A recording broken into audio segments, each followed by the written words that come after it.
Naata diri tubig nga init. Ayan, nga butangan na to og kape. Tulo ka sachet. Aho ra din gibana-bana. I-try na to mag ice coffee. Ayan, ato ra ning haluon.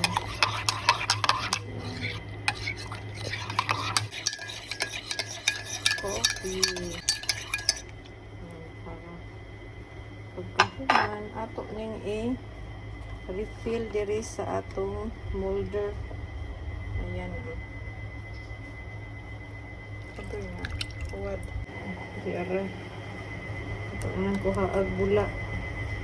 Ato rin siyang pabugnawon unya ibutang sa freezer.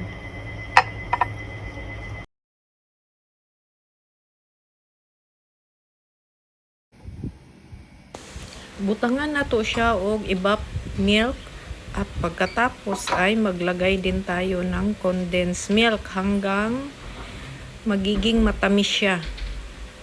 Ayan, tas dagdagan lang natin yan ng tubig. Ayan, haluin muna natin.